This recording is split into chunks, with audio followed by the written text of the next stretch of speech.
আব্দুল্লাহর বেটা মুহাম্মাদের কাছে বলে, এ মুহাম্মদ, আমি কিছু কথা বলতে চাই। বলে, কি কথা? বলে, কথা হলো আমি আগামীকাল সারা ওয়ার্ল্ডের মানুষগুলো ডেকেছি। আমার খোদা কথা বলে, তোমার খোদা যদি কথা বলতে পারে আমি ডাক দিব, তুমি তোমার খোদারে ডাকবা, তোমার আল্লাহরে ডাকবা। তোমার আল্লাহ যদি কথা বলতে পারে তাহলে বুঝবো তোমার আল্লাহ সঠিক, আর আমার আল্লাহ আমার খোদা যদি কথা বলতে পারে তুমি তোমার দলবল নিয়ে কালেমা পড়ে আমার খোদার অন্তর্ভুক্ত হয়ে যাবা। মানো কি মানো? রাসূলুল্লাহ বলেন, আমি মানলাম, তোমার কথা মেনে নিলাম। যা দেখে রাসূলুল্লাহ সারা ময়দান ভরে হাজার হাজার মানুষ, হাজার হাজার জনগণ বসে আছে। এবার ওলীদ কয়ে, মুহাম্মদ, তোমার খোদারে ডাক দাও, তোমার আল্লাহরে ডাক দাও। তোমার আল্লাহ যদি কথা শোনে, তোমার কথা তুমি যে মুহাম্মদ আল্লাহর পয়গম্বর, এটা তোমার আল্লাহ সবাইরে জানায়া দিক, জোরে ডাক দে বলুক। আজকে ময়দানের ভিতরে জোরে জোরে চিৎকার বলে, আমি মুহাম্মদকে নবী বানাইছি, আমি আল্লাহ, এই কথাটা যেন তোমার আল্লাহ বলে। এবার আল্লাহ নবী বলে, এ ওলীদ, আমার খোদা, আমার রব্বে কারিম, উনি পরে বলবে, আগে তোমার খোদার ক্ষমতাটা দেখে নি। জোরে বলেন মারহাবা। ওলীদ ডাক দে বলে, খোদা, এ ভগবান। স্বর্ণের পুতুলের কাছে যায়, বলে, ভগবান তুমি বলে দাও, তুমি বলে দাও আমি সঠিক, তুমি সঠিক, তুমি আমার খোদা, তুমি সত্য। ওলীদের পুতুলের ভিতর থেকে আওয়াজ আসে, লা ইলাহা ইল্লাল্লাহু সাল্লাল্লাহু আলাইহি ওয়াসাল্লাম।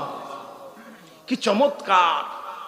ওলীদ কয়, কি বললি রে, এতদিন পড়লি কি আর এখন কলি কি? কয়, আশহাদু আল্লা ইলাহা ইল্লাল্লাহু ওয়াহদাহু লা শারীকা লা আশহাদু আন্না মুহাম্মাদান আবদুহু ওয়া রাসূলুহু। উপস্থিত যত জনগণ ছিল সবাই অবাক। আরে ওলীদের মুখ দিয়া কি কয়? মাঠ মূর্তির, মোট মুসলমান স্বর্ণের মূর্তির ভিতর থেকে আওয়াজ আছে। কি আওয়াজ আছে? ডাক দে বলে, ওলীদ, ওলীদ রে, আব্দুল্লাহর বেটা মুহাম্মাদের খোদা সত্য, আমার আল্লাহ সত্য, আখিরি নবী রাহমাতুল লিল আলামিন যেটা বলছো ওটাই সত্য। এ ওলীদ, শুনে নাও, শুনে নাও, তোমার খোদা যেটা সেটা ভণ্ড প্রতারক। আব্দুল্লাহর বেটা মুহাম্মাদের খোদাই সঠিক, যার কোনো আকার নাই, যে পৃথিবীর মধ্যে যাকে দেখা যায় না তিনি আর কেউ নয়, তিনি হলো রব্বে কারিম। ওলীদ রে, উপস্থিত যত জনগণ আছে সবাই তোমরা পড়ে নাও, লা ইলাহা ইল্লাল্লাহু মুহাম্মাদুর রাসূলুল্লাহ। উপস্থিত যত মুসল্লি ছিল সবাই আল্লাহর প্রতি ঈমান, রাসূলের প্রতি ঈমান নিয়ে কালেমা পড়ে মুসলমান হয়ে গেছে। ওলীদ মনের দুঃখে ওনার স্বর্ণের পুতুলটা টান দিয়ে ফেলে মারছে, ছুঁড়ে মারছে, পুতুল ভেঙ্গে খণ্ড খণ্ড। পুতুলটা যখন ভেঙ্গে গেছে, লোকজন বলে, ওলীদ, তোমার ভগবান এতদিন কথা বলে, আজকে কেন মুহাম্মাদের পক্ষে কথা বলল? কারণটা কি? কয়, মুহাম্মদ বড় জাদুকার, মুহাম্মদ বড় ধোঁকাবাজ, এই কারণে আমার পুতুলটা আজকে মুহাম্মাদের পক্ষে নিছে, আল্লাহর পক্ষ নিছে। এবার মুহাম্মদ মুসলমান শুনে না, রাহমাতুল লিল আলামিন রাস্তা দিয়ে রওনা দিছে। হঠাৎ করে একটা জিন, বিশাল একটা দৈত্য, সামনে একটা তরবারি নিয়ে সামনে হাজির। সালাম দা, আসসালামু আলাইকুম ইয়া রাসূলুল্লাহ, আসসালামু আলাইকুম ইয়া হাবিবাল্লাহ, আসসালামু আলাইকুম ইয়া রাহমাতাল লিল আলামিন। আল্লাহর নবী বলে, ওয়ালাইকুম আসসালাম। তুমি কে? বলে, হুজুর আমি জিন জাতির সর্দার। কয়, তোমার হাতে কি? বলে, তরবারি। রক্ত কেন? বলে, এই মাত্র খুন করেছি একটা। আর একটু জোরে সুবহানাল্লাহ। আপনার কইতে হুজুর খুন করছে, সুবহানাল্লাহ মানে কি? হুজুর খুন করেছে একটা। আল্লাহর নবী বলে, কি বলতে চাও? বলে, হুজুর আমি আসতেছিলাম ওই ময়দান দিয়ে, আমি হলাম মুসলিম জিন, আমি জিন জাতির সর্দার। হুজুর গো, আমি যখন আসতেছিলাম দেখি ওই অলিদের পুতুলের মধ্যে, স্বর্ণের পুতুলের মধ্যে একটা দুষ্ট জিন, একটা কাফের জিন প্রবেশ করেছে, অমুসলিম জিন প্রবেশ করে ওই পুতুলের ভিতর থেকে আওয়াজ দেয়, অসংখ্য মানুষ ঈমান হারায় ফেলেছে, অলিদের প্রতি ঈমান এনে ফেলেছে, ইয়া রাসূলুল্লাহ, ইয়া হাবিবাল্লাহ। আমি আসতেছিলাম, তখন দেখি এই কাণ্ড। আমি ওই পুতুলের ভিতরে ঢুকে ওই দুষ্ট জিনকে হত্যা করে ইয়া রাসূলুল্লাহর ভিতরে আমি বসেছিলাম। যখন অলিদ বলেছে, পুতুলেরকে বলছে, পুতুল রে তুমি বলে দাও তোমার খোদা মুহাম্মাদের ধর্ম বিষয়, ইয়া রাসূলুল্লাহ, ইয়া হাবিবাল্লাহ। তখন ওই পুতুল বলে না, ওই পুতুলের ভিতর থেকে আমি মুসলিম জেন কথা বলেছিলাম। জোরে জোরে চিল্লায়া বলা যাবে না সুবহানাল্লাহ। আল্লাহ নবী বলে, তুমি কেমনে বললো, কেমনে জানলে আমি আখিরি নবী? বলি, ইয়া রাসূলুল্লাহ, মানব সৃষ্টির আগে আমাকে সৃষ্টি করেছিল রব্বে কারীম। এই পৃথিবীর মধ্যে আপনাকে পাঠানোর আগে, মানব জাতি পাঠানোর আগে আগে আমাকে দুনিয়ার মধ্যে পাঠাইছি ইয়া রাসূলুল্লাহ, ইয়া হাবিবাল্লাহ। এই জিন জাতিকে দুনিয়ার মধ্যে পাঠানোর পর ইয়া রাসূলুল্লাহ, আমি জিন জাতির সরদার, আমি আদম নবীকে বলতে শুনেছি রাহমাতাল লিল আলামিন, ইব্রাহিম নবীকে বলতে শুনেছি রাহমাতাল লিল আলামিন, ঈসা নবীকে বলতে শুনেছি রাহমাতাল লিল আলামিন, মুসা নবীকে বলতে শুনেছি রাহমাতাল লিল আলামিন। ইয়া রাসূলুল্লাহ, ইয়া হাবিবাল্লাহ, সমস্ত নবী তো আপনাকে নেতা বলে, সমস্ত নবীকে আপনাকে সম্মান করে, সুতরাং আমরা জিন জাতির নবীও আপনি, শুধু মানবের নবী নয়, দানবের নবী। এ আমার ভাইয়েরা, আমার বন্ধুরা, আমার এই জন্য মানব জাতির নবী শুধু আমার নবী, আমার আপনার নবী নয়, যিনি হলো কুল কায়নাতের নবী। জোরে বলেন ঠিক কিনা? আসমানের নবী, জমিনের নবী, আকাশের নবী, বাতাসের নবী, চন্দ্রের নবী, সব জাতির নবী হলো রাহমাতাল লিল আলামিন। সেই নবীর ভালোবাসা যার অন্তরে যতটুক, তার ঈমান বলতে ততটুক। নবীর প্রেম ভালোবাসা যার অন্তরে নাই, তার ঈমান বলতে কিছু নাই, সরাসরি বেঈমান। আল্লাহ আমাদের নবীর ভালোবাসা অর্জন করার তৌফিক দান করো, জোরে বলেন আমিন। আর সেই রাসূলুল্লাহ নামাজের গুরুত্ব দিছে কি দেয় নাই? সেই রাহমাতুল লিল আলামিন বললেন, সাহাবীরা রে, আমি তোমাদের এমন একটা আমল দিব যে আমি নবী তোমাদের হাত ধরে জান্নাতে নিব। রাসূলুল্লাহ বললেন, সাহাবীরা রে, তোমরা শুনে নাও। শোনো, হলো যে ব্যক্তি 5 ওয়াক্ত নামাজ, 5 ওয়াক্ত সালাত সময় মতো, ওক্ত মতো আদায় করতে পারবে, আল্লাহর নবী তার হাত ধরে জান্নাতে নিবে। জোরে বলেন মারহাবা। এখন রাসূলুল্লাহর সঙ্গে জান্নাতে যেতে চান কে কে? একটু হাত তোলেন। যে ব্যক্তি 5 ওয়াক্ত সালাত, 5 ওয়াক্ত নামাজ সময় মতো, ওক্ত মতো আদায় করতে পারবে, আমি নবী তার হাত ধরে জান্নাতে নিয়ে যাব। যেহেতু শাবান মাস, সামনে মায়ে রমজান মাস, এই রমজান মাসের গুরুত্ব অনেক, ফজিলাত নামাজের গুরুত্ব। মুসলমান এমনি নামাজ যখন আদায় করবেন, 27 গুণ সব যখন একাকার নামাজ পড়বেন, আর এই মসজিদে যখন নামাজ পড়বেন, একাকার নামাজ পড়ার চাইতে 27 গুণ সব বেশি হবে। আর আল্লাহ রাব্বুল আলামিন মাহে রমজানের খাতিরে ওই 27কে 70 গুণ দিয়া দিছে, কারণ কোন ব্যক্তি 70 গুণ সব তার বেশি আমল নামায় লেখা হবে। জোরে জোরে চিল্লায় বলেন মারহাবা। আমার মুসলমান গভীর মনোযোগ, মাহে রমজান মাসে 3টা ভাগ করেছে। একটা হলো রমজান মাসে রহমত, মাগফিরাত, নাজাত, ঠিক কিনা? জোরে বলেন ঠিক কিনা? এই মাহে রমজান মাসের প্রস্তুতিমূলক মাস হলো শাবান মাস। প্রস্তুতি হতে হবে। কেমন প্রস্তুতি? আগামী কাল থেকে ফজর থেকে নামাজ আর ছাড়বো না, কারণ মায়ে রমজান মাসে তো নামাজ পড়তেই হবে। আগামী কাল থেকে 1 ওয়াক্ত নামাজ আর কাজা করব না। মুসলমান শুনে নাও। আর এই যত বাজার, যত রমজান মাসে কেনাকাটা লাগে, সব কিছু যদি পারেন আপনি আগে করাই করবেন, যাতে করে বাজারে না যাওয়া লাগে। রমজান মাসটা আবদ্ধ থাকবেন, কারণ শিকল দিয়া শয়তানকে বন্দী করা হয়। তারপরে এখন বলতে পারেন, হুজুর তারপরে কেন অন্যায় হয়? কারণ মানব শয়তান, জিন শয়তান, নফস শয়তান, খবিস শয়তান আর শয়তান, শয়তানের শয়তানি, মুনাফিকের মুনাফিকি, সগল করে সগল করি। এই যে খারাপ আত্মাগুলো যেগুলো থাকে, এগুলো আপনার নষ্টের মূল, এগুলো আপনাকে সারা জীবন পরিচর্যা করছেন, এই জন্য ইরাই পরিচালনা করে আপনাকে। জোরে বলেন ঠিক কিনা? আমার ভাইয়েরা, আমার বন্ধুরা, আমার সালাতটা আদায় করবেন, 5 ওয়াক্ত সালাত। রাজি আছেন? জোরে বলেন রাজি আছেন? আমি ওদিকে পরে যাই, একটু দূরে ঘুরে আসি। রাসূল বললেন, বলা পর রাসূলের সাহাবী নাম হলো আব্দুল্লাহ আনসারী। নাম কি? আব্দুল্লাহ আনসারী। জোরে বলেন মারহাবা। নাম কি? আব্দুল্লাহ আনসারী। এই আব্দুল্লাহ আনসারী উনি বাড়ি গেলেন, বাড়ি যাওয়ার পর নবীজি কি ওয়াজ করছে বিবি জিগায় স্বামীরে। অনেক মা বোনেরা মাইকের আওয়াজ শোনেন, আল্লাহর হস্তে আজকে ওয়াজটা কানে শুনবেন, কারণ আপনাদের স্বামীরা যারা মাহফিলে আসছে, যারা আপনারা যাদের বিবিগুলো আসে নাই, একটু বাড়ি ওয়াজটা নিয়ে যাবেন। কারণ আল্লাহর নবী সাহাবী আব্দুল্লাহ আনসারীর বিবি বাড়িতে গেলে ডাক দে বলে, স্বামী আল্লাহর নবী আজকে কি ওয়াজ করছে বলেন। নবীজি কি ওয়াজ করছে আগে আমারে জানায়া দেন। আব্দুল্লাহ আনসারী ডাক দে বলে, বিবি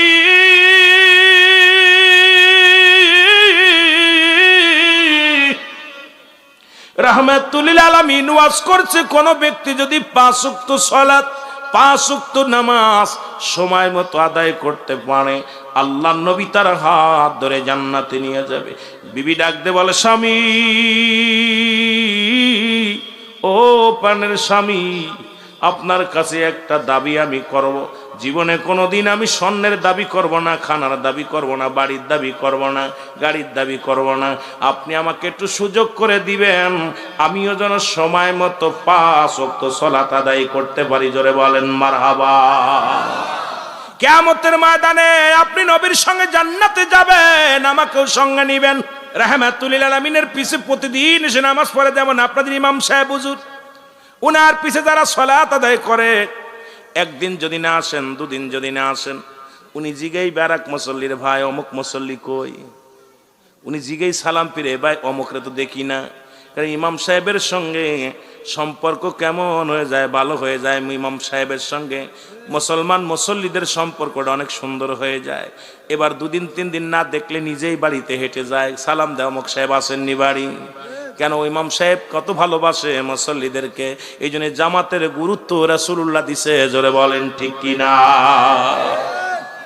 নামাজের গুরুত্ব এমনি নবীজি দেন নাই, কারণ এর মধ্যে হাকিকত আছে কিনা? জোরে বলেন আছে কিনা?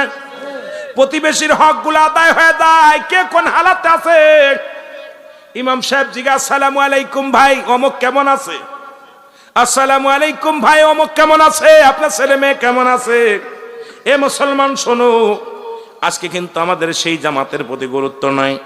রাসূলুল্লাহ দেখে একদিন নয়, 2 দিন নয়, আনসারী প্রতিদিন নামাজে আসে। নামাজ শেষ করার পর আনসারী আর রাসূলুল্লাহ তারে দেখতে পায় না। নবীজি বললেন, ও আমার সাহাবীরা, আমার আনসারী দেখি নামাজে আসে, কিন্তু সালাম ফেরানোর পর আনসারী কার দেখতে পাই না, কারণটা কি? সাহাবীরা বলে, হুজুর নিশ্চিত কোন দুনিয়ার কোন ঝামেলার মধ্যে পড়েছে, দুনিয়ার কোন ঝামেলার মধ্যে, কোন প্রেমের মধ্যে পড়েছে। নবী কয়, আমি নিজেই যাব, তোমরা খবর না, আমি নিজেই খবর নিব। রাসূলুল্লাহ নিজেই খবর নিতে চলে গেলেন, বাড়িতে গেলেন, সালাম দেয়, আসসালামু আলাইকুম ইয়া আহলাল বাইত, আসসালামু আলাইকুম ইয়া আহলাল বাইত।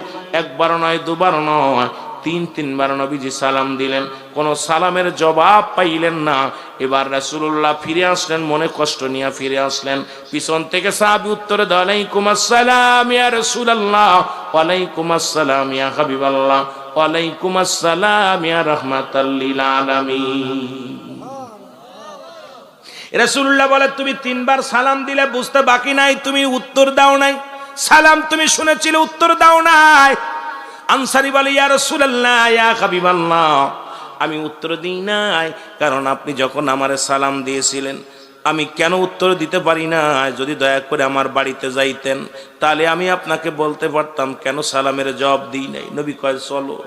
কেন? নবীকে বায়ানাত, উত্তম ব্যবহার, উত্তম আখলাক, উত্তম চরিত্র আমার রাসূলকে যা দিয়েছে পৃথিবীর মধ্যে, সেই রাসূলের গুণে গুণান্বিত হওয়ার দরকার আছে কিনা? আনসারী দরজা খুলে দিলেন। দরজা খোলা পর দেখে পিছনে বিশাল একটা গর্ত খোঁড়া, বিশাল একটা গর্ত খোঁড়া। রাসূলুল্লাহ বললেন, আনসারী তোমার ঘরের ভিতরে এত বড় গর্ত খোঁড়া কেন? বলে, ইয়া রাসূলুল্লাহ ইয়া হাবিবাল্লাহ, এই যখন আপনি আমাকে সালাম দিয়েছিলেন নবী গো, তখন আমি গর্তের মধ্যে উলঙ্গ অবস্থায় বসেছিলাম। ইয়া রাসূলুল্লাহ ইয়া হাবিবাল্লাহ, নবী গো,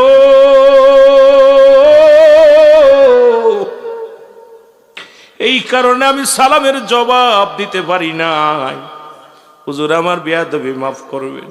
নবী বলে, আনসারী কি হয়েছে বলো? বলে, ইয়া রাসূলুল্লাহ ইয়া হাবিবাল্লাহ, নবী গো, ইয়া রাসূলুল্লাহ ইয়া হাবিবাল্লাহ, আমরা স্বামী স্ত্রী মিলা মাত্র 1 টুকরা কাপড় যখন আমি আজান চলে যাই, যখন আজান পড়ে মসজিদে মধ্যে আজান দেয়, আল্লাহু আকবার, আল্লাহু আকবার, আল্লাহ মহান, আল্লাহ বড়, আমি পাগল হয়ে ছুটে চলে যাই। তখন সঙ্গে সঙ্গে আমি ওই কাপড়টা পরিধান করে মসজিদে চলে যাই। ইয়া রাসূলুল্লাহ, ইয়া হাবিবাল্লাহ, আমার বিবি উলঙ্গ অবস্থায় গর্তের মধ্যে বয়া থাকে। আবার যখন নামাজ শেষ করে সালাম ফিরে আমি এক দড়ি বাড়ি চলে আসি। বাড়ি আসিয়া ওই গর্তের মধ্যে ঢুকিয়া কাপড়গুলো খুলে আমার বিবিরে দিই। যখন আপনি সালাম দিয়েছিলেন তখন আমার বিবি কাপড় পরিধান করে নামাজ পড়তেছিল। ইয়া রাসূলুল্লাহ, ইয়া হাবিবাল্লাহ, আমি উলঙ্গ থাকার কারণে আপনাকে আমি সালামের উত্তর দিতে পারি নাই। আমার নবী বলে, আনসারী,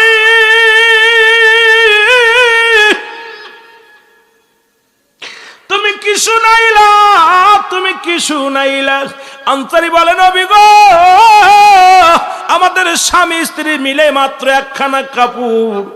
ইয়া রাসূলুল্লাহ, ইয়া হাবিবাল্লাহ, আপনি ওয়াজ করেছিলেন যে ব্যক্তি 5 ওয়াক্ত সালাত, 5 ওয়াক্ত নামাজ সময় মতো ওয়াক্ত মতো আদায় করতে পারে, আমি নবী তার হাত ধরে জান্নাতে নিয়ে যাব। আমার বিবি আমার কাছে দাবি করে, নবী গো, আমি যেন 5 ওয়াক্ত সালাত সময় মতো আদায় করতে পারি।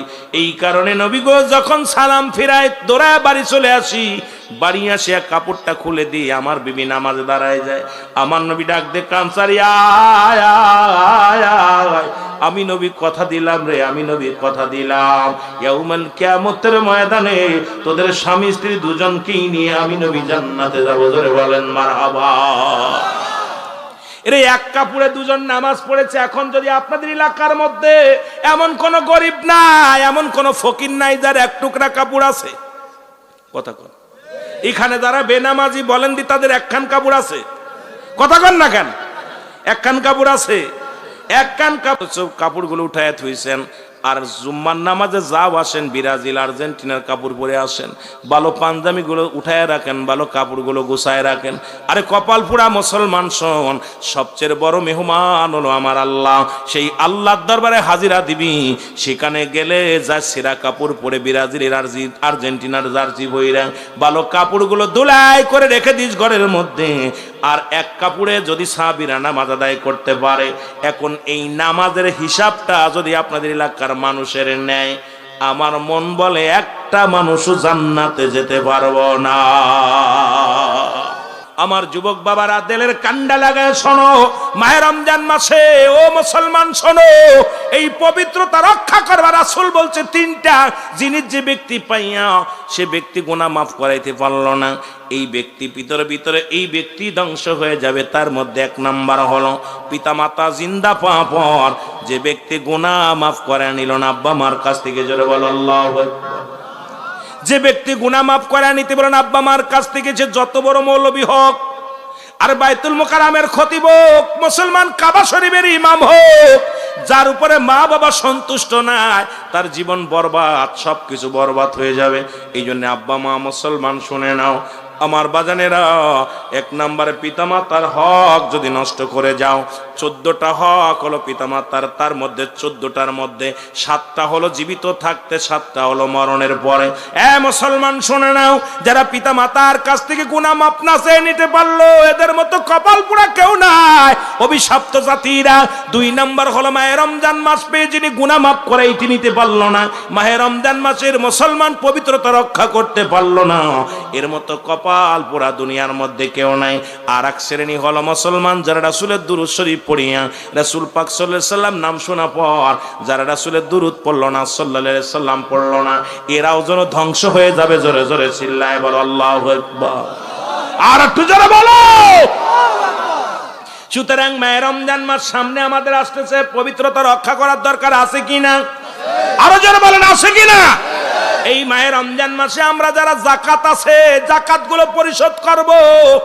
অল্প কয়েক মিনিট কথাগুলো বলে যায়, যেহেতু আগামীকাল আর তো ওয়াজ হবে না, মাহফিল হবে না, যত আমি আল্লাহর কাছে বলতে পারি, আল্লাহ, মাহে রমজানের আগে একটা ওয়াজ হয়েছিল, কিছুটা টাচ দিয়েছিলাম, রমজান বিষয়ে কথা বলেছিলাম। মুসলমান শোনো, আমরা 30টা রোজা রাখবো নিয়ত করেছি, কে কে একটু হাত তোলেন। 30টা রোজা রাখবেন, জোরে বলেন আল্লাহু আকবার। আল্লাহ আমাদের কবুল করো, 30টা রোজা রাখার তৌফিক দান করো, জোরে বলেন আমিন। তবে মা বোনেরা যারা ওয়াজ শুনতেছেন, আপনাদের জন্য একটা শুভ সংবাদ দিয়ে যায়, যখন আপনার রোজা রাখবেন, 1 নাম্বার 3টা আমল করলে তো জান্নাতে যাবেন। তার মধ্যে 1 নাম্বার হলো ফরজ নামাজ এবং ফরজ রোজা। এই ফরজ রোজা যদি আপনাদের কোনো রকম হায় নিপাত আসে, খবরদার কোনো ওষুধ খাওয়া বন্ধ করবেন না। অনেক মা বোন আছে চিন্তা করে 30 রোজা রাখবো, ওষুধ খাবো। এই ভুলটা খবরদার করবেন না, এই ভুলটা খবরদার করবেন না। আরে আমি হিসাব করে মিলায় দেখলাম, পৃথিবীর মধ্যে প্রত্যেক আমরা মার্ডার কেসের আসামি। কারণ যত সন্তান হত্যা করেছি, এইগুলো যদি আমার রব্বে কারিম ধরে, এরপরে তো আল্লাহর আদালতে জবাব দিতে পারবো না। এ আমার ভাইয়েরা, যদি কোনো মা বোন রোজা ভেঙে যায়, শোনো, যদি হায়াত আছে, ঋতু আছে, সঙ্গে সঙ্গে রোজা নামাজ দুটোই ছেড়ে দিবে। শুধু ফরজ রোজাগুলো পরবর্তী সময় কাজা আদায় করে নিবে। কাজা কোনো নামাজ আদায় করা লাগবে না। যেহেতু সামনে রোজা, কয়েকটা কথা বলে আমি মূল আলোচনায় চলে যাব। আমার বাবারা, জোরে জোরে চিল্লায় বলা যাবেন আল্লাহু আকবার। বাবারা, আপনারা কিন্তু আপনাদের জন্য কোনো মাপ নাই, পুরুষের জন্য কোনো মাপ নাই।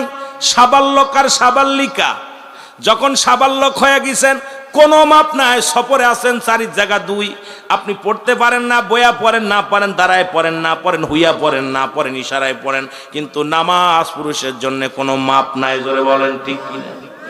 মাপ পাবেন কেমনে বলেন? কাপড় ঠিক নাই, কাপড় পরিষ্কার নাই, মাপ নাই, কোনো কৈফিয়ত চলবে না। পুরুষের জন্য কোনো জবাব দিতে পারবেন না, কারণ নামাজ একমাত্র মহিলাদেরকে আল্লাহ মাফ করছে, আপনাদের কোনো মাফ করে নাই। জোরে বলেন ঠিক কিনা?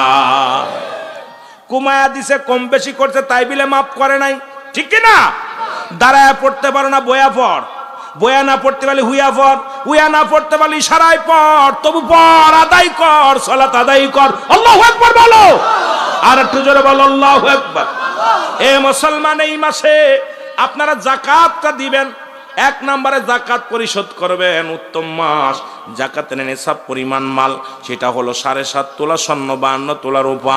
এই পরিমাণ মালের নিসাব জানি মালিক হয়ে গেছেন, অবশ্যই হিসাব করবেন। ইমাম সাহেবের কাছে বসবেন, ইমাম সাহেবকে বলবেন, হুজুর, আপনাদের হুজুরকে বলবেন, হুজুর, এইটা আমার এত মাল, এত টাকা আছে, এইটা কেমনে বোঝায় দিব? ইমাম সাহেব হুজুর হিসাব করে দিবে। এরপরে আপনি যাকাত দিবেন, ইচ্ছা মতো দিবেন না। আপনি হইছে 10 লাখ টাকা, যাকাত দিবেন 1 লাখ টাকা, চলবে না, এই মস্তানি চলবে না। কিয়ামতের ময়দানে এইগুলো সাপ বিস্তু হইয়া আপনাকে এমন কামড় শুরু করে দিবে, এমন যন্ত্রণা দেয়া শুরু করবে, এগুলোর জন্য আপনি জাহান্নামে চলে যাবেন। জোরে বলেন ঠিক কিনা? আর দুনিয়ার বালাখানা কি করবেন? আল্লাহ কয়, কুল্লু মান আলাইহা ফান, আল্লাহ কয়, বান্দারে, সব কিছু চূর্ণ বিচ্ছিন্ন করে দিব। এই জমিনের মধ্যে যা কিছু আছে সব কিছু আমি চূর্ণ বিচ্ছিন্ন করে দিব। এই জমিনের মধ্যে মাটিগুলো পুড়ায় তামা বানায় দিব। জমিনের মধ্যে যত পানি আছে সব পানিগুলো পুড়ায় ছাই বানায় দিব। যেদিন কিচ্ছু বলতে কিচ্ছু থাকবে না, সেদিন থাকবো শুধু আমি আল্লাহ। সুতরাং কার জন্য ঘুষ খাও, কার জন্য সুদ খাও, কার জন্য এত বাড়াবাড়ি করে মন, সব ফেলে থুয়ে চলে যেতে হবে, সেই চিন্তা কার আপনাদের ভিতরে আছে কি না? এই জন্য মুসলমান শোনেন, ইমাম সাহেবের পরামর্শ নিবেন, নিজে ইচ্ছা মতো কোনো কাজ করবেন না। মৌলানা সাহেবের ফতোয়া নিবেন, ফতোয়া নিয়ে যে যাকাত হয়, এই যাকাতগুলো এলাকার মধ্যে গরিব মিসকিন দেখে, আত্মস্বজন দেখে তাদেরকে পরিশোধ করবেন। মুসলমান শুনে নেন, এবার আপনার মালটা আপনার পবিত্র হয়ে গেল, যেমন রোজা রাখার কারণে আপনার দেহের যাকাত হয়ে গেল। মুসলমান শুনে নেন, এবার আপনার সদকাতুল ফিতরা মুসলমান অবশ্যই এটা আদায় করবেন। জোরে বলেন আল্লাহু আকবার। এ মুসলমান, ফিতরা আদায় করা লাগবে কি লাগবে না? আরো জোরে বলেন, লাগবে কি লাগবে না? প্রতিটা মানুষ, আপনার উত্তম মাস হলো মাহে রমজান মাস। এই মাসে আপনার মুসলমান সাদকাতুল ফিতরা এটা আপনি আদায় করবেন। এটা মুসলমান শুনে নেন, আপনি ফিতরার পরিমাণগুলো যখন বাংলাদেশ বোর্ড, আমাদের ইসলামী মুসলমান যারা আছে, ইসলামের নীতি নির্ধারক যারা আছে, উলামা ইকরাম যারা আছে, এরা যখন উপর থেকে জানাবে কত পরিমাণ আপনার ফিতরা হয়েছে, কত পরিমাণ আপনার দিতে হবে, যখন আপনার উপরে বরাদ্দ আসবে এই পরিমাণ আপনি সঙ্গে সঙ্গে সদকাতুল ফিতরা দিবেন। কারণ রোজার মাসে মুসলমান শেষ করছেন, ঈদগার ময়দানে যাবেন মাসুমের মাসুম হইয়া। এই আপনি যদি মুসলমান শুনে নেন, আপনি যদি সদকাতুল ফিতরা না করে যদি আপনি ঈদগার ময়দানে যান, আপনি পবিত্রতা হাসিল করতে পারবেন না। এই জন্য পবিত্রতা হাসিল করার জন্য অবশ্যই অবশ্যই আপনাকে সদকাতুল ফিতরা আদায় করা লাগবে। জোরে জোরে বলো আল্লাহু আকবার। আর একটু জোরে বলো আল্লাহু আকবার। এ আমার ভাইয়েরা, আমার বন্ধুরা, আমার গভীর মনোযোগ। এই মাসে বেশি বেশি নফল নামাজ পড়বেন। সুবহানাল্লাহ বলেন না? আর একটু জোরে, আর একটু জোরে। এমনিতে তো মুসলমান প্রতিদিন 12 রাকাত কি পড়েন? সুন্নাত নামাজ পড়েন। কয় রাকাত? প্রতিদিন 12 রাকাত সুন্নাত নামাজ। কত রাকাত? 12 রাকাত সুন্নাত নামাজ পড়েন। এ মুসলমান, রাসূল বলছে যে ব্যক্তি প্রতিনিয়ত 12 রাকাত সুন্নাত নামাজ পড়বে, আল্লাহর নবী বলছে ওই ব্যক্তি জান্নাতের মধ্যে তাদের বাড়ি ঘর করে দিবে আল্লাহ পাক। বিশাল বিশাল বাড়ি ঘরগুলো আল্লাহ পাক করে দিবে। সুতরাং এই দুনিয়ার মধ্যে রমজান মাসে ওই সুন্নাতটা ফরজের সমতুল্য হবে। বেশি বেশি ফরজ সুন্নাত নফল নামাজগুলো পড়বেন, মাগফিরাত কামনা করবেন, আল্লাহর কাছে ইস্তেগফার করবেন, মাফ চাবেন, ক্ষমা চাবেন, বেশি বেশি করে কোরআন তেলাওয়াত করবেন। এ মুসলমান, কোরআন শরীফ পড়তে পারেন না? কোরআন শরীফ বুকের মধ্যে ধরবেন। পড়তে পারেন না? কি হয়েছে? পড়তে পারেন, আফসোস করে বুকের সঙ্গে টান দিয়া ধরবেন। আল্লাহ, এই কোরআন তুমি পাহাড়ের উপরে দাও নাই, পাহাড় সহ্য করতে পারে নাই। তুমি আল্লাহ জমিনের উপরে দাও নাই, জমিন সহ্য করতে পারে নাই। আসমানের উপরে দাও নাই, আসমান সহ্য করতে পারে নাই। এই মানব জাতির মধ্যে দিছো আল্লাহ, এই কোরআন আমার মধ্যে দিয়া দাও। কোরআনকে যদি কিছু না পড়তে পারেন, তবু একদিন হলেও কোরআনটারে ভালোবাসবেন, বুকের সঙ্গে টেনে ধরবেন, এই বুকের সঙ্গে লাগায়া ধরে কানবেন। আল্লাহ আল্লাহ, এই কোরআন যে কত মধু। কোরআনটা মুসলমান যেমনি মুসলমান দেখেছিলাম কোথায়? এ মুসলমান, গভীর মনোযোগ। আফগানের জমিনে মুসলমান, এ মুসলমান, কিছু ছাত্র 500 কোরআনের পাখিগুলোর কাছে যখন বন্দুক তাক করে বলেছিল তোরা কোরআন ছেড়ে দে, না হয় জীবন দেয়া দে। ছেলেরা বলেছিল জীবন দিলে জান্নাত পাবো, কোরআন ছাড়লে জাহান্নাম পাবো। কিন্তু জীবন দেয়া দিছে, কোরআন ছাড়ে নাই। এই কোরআনের অবমাননা সহ্য করা যাবে না। জোরে বলেন ঠিক কিনা? আল্লাহ নিজেই বলেন যালিকাল কিতাবু লা রাইবা ফি। আর এটা মানবে কার? আল্লাহ কয় হুদাল লিল মুত্তাকিন। জোরে জোরে চিল্লা বলা যাবে না মারহাবা। এ মুসলমান, আমি আস্তে আস্তে আলোচনায় যাই যেহেতু সময় স্বল্প। এ মুসলমান, কই থেকে কই যাব? এ যুবক, দিলের কান্ডা লাগায় শোনো। এই কোরআন নাজিলের মাস হলো মায়ের রমজান মাস। মারহাবা বলো। এই জন্য কোরআনটা মায়ের রমজান মাসে পড়তে না পারলো তারাবিগুলো পড়বেন। কোরআনের পাখিগুলো যখন যেখানে খতম তারাবি হয়, কষ্ট চিন্তা করবেন না, কষ্ট করে শুনবেন। একটা হরফ শুনলে 10টা নেকি। ইমাম সাহেব পড়বে 1000 নেকি, আপনি শুনবেন 2000 নেকি। সুতরাং ইমাম সাহেব যত নেকি পাবে তার দ্বিগুণ নেকি আপনার হবে। পিছনে বসে বসে কোরআন তেলাওয়াত শুনবেন। এই 30টা কোরআন, 30টা রোজা, 30টা তারাবি আপনি আদায় করবেন। 30টা তারাবির মধ্যে কোরআন শরীফ পড়বেন। যখন ইমাম সাহেব তেলাওয়াত করবে, তেলাওয়াতটা মন দিয়ে শ্রবণ করবেন। জোরে জোরে বলেন আল্লাহু আকবার। এ মুসলমান, গভীর মনোযোগ। আল্লাহু আকবার বলো। এই কোরআন নাজিলের মাস হলো মায়ের রমজান মাস। মারহাবা বলো। আবার এই মাসে এমন একটা রাত আল্লাহ কয় তানাজ্জালুল মালাইকা। আল্লাহু আকবার বলুন। এই এমন একটা মাস যে মাসে মুসলমান লাইলাতুল কদর বলা হয়, যেখানে নাজিল হয়েছে কি ফেরেশতা? ও মুসলমান, শুনে নাও, শুনে নাও। কি নাজিল করেছে? কোরআন শরীফ নাজিল করেছে। কোন মাসে? এই মাসে। এ মুসলমান, শুনে নাও। এই মাসটার পবিত্রতা রক্ষা করবা, এই মাসটার ভিতরে কোরআন শরীফকে মহব্বত করবা, কোরআন শরীফকে বুকের মধ্যে ধরবা। পড়তে যদি না পারো, ইমাম সাহেব যখন পড়বে বয়া বয়া শুনবা। ওই ছোট বাচ্চা যখন সকালবেলা কোরআন শরীফ পড়বে, বয়া বয়া একটু শুনবি। সারা জীবন তো চা খাইছিস, বাজারে যায় নামাজ পড়িস, না পড়িস, কপাল পুরা। বাজারে যা চা খাইও বয়া বয়া। ও বুড়ো, লাঠি ভর দিয়া দিয়া চা খাইছো। আর এই রমজান মাসটা ওইগুলো বাদ দিয়া, ফজরের নামাজটা না পড়িয়া, না ঘুমায়া, যখন ওই কোরআনের পাখিগুলো কোরআন নিয়ে বসে, একটু বয়া বয়া কোরআন শুনবা। জোরে বলেন মারহাবা। আর একটু জোরে বল আল্লাহু আকবার। রাজি আছেন? রাজি আছেন? আরে জোরে বলেন রাজি আছেন? আমার ভাইয়েরা 5 ওয়াক্ত সালাত আদায় করবেন, দান খয়রাত করবেন, বেশি বেশি করে দান খয়রাত করবেন। মুসলমান আবদ্ধ থাক, বাজার ঘাটে যাবেন না, বাজার ঘাটগুলো সব বন্ধ। প্রয়োজনীয় বাজার ঘাট সব আগের দিন করে ফেলবেন। এই মাসে আগামী কাল যায় বাজার করবেন। রমজান মাসে কতগুলো ছোলা লাগবে, কতগুলো সামগ্রী লাগবে, কতগুলো চাউল লাগবে, কতগুলো ডাউল লাগবে, যদি আপনার সাধ্য থাকে আপনি কিনে ফেলবেন, কিনে মজুত করে রাখবেন। ওই রমজান মাসটা বাজারে যাবেন না, কারণ আবদ্ধ থাকিয়া মওলার গোলামি করবেন। পারলে মাসে একবার মুসলমান 30টা কোরআন বছর 30 পারা কোরআন শরীফ পড়বেন। কোরআন শরীফ যারা পড়তে পারেন পড়বেন, না পারলে সূরা কিরাত পড়বেন, না পারলে আল্লাহর জিকির করবেন, না পারলে বয়া বয়া নবীর দুরূদ পড়বেন। তবে বাজে সময় নষ্ট করবেন না। জোরে জোরে বলো আল্লাহু আকবার। আর একটু জোরে জোরে চিল্লায় বলো আল্লাহু আকবার।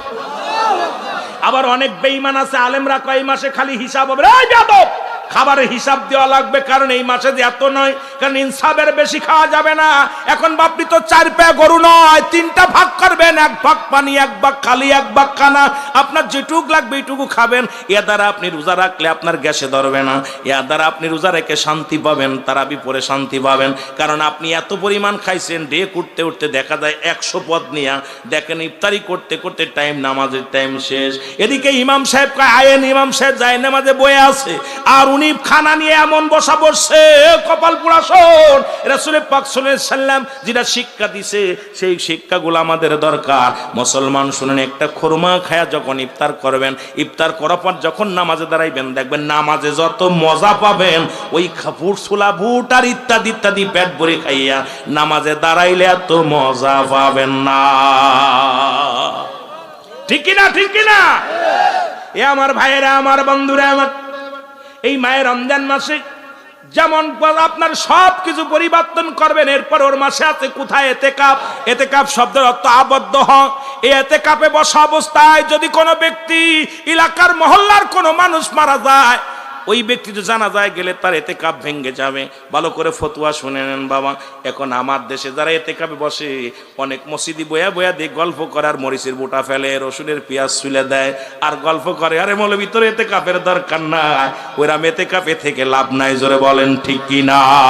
এতেকাফে বসা অবস্থায় যদি কোনো ব্যক্তি মহল্লার মারা যায়, মারা গেলে ওই জানাজায় শরীক হলে ওর এতেকাফ ছুটে যাবে। আর এখন আমাদের পল্লীতে দেখি এতেকাফে বই আরে গল্প, মরিচের বুটা ফেলা, রসুন পেঁয়াজ বুটা ফেলা, আর তরকারি কুটার গল্প করা।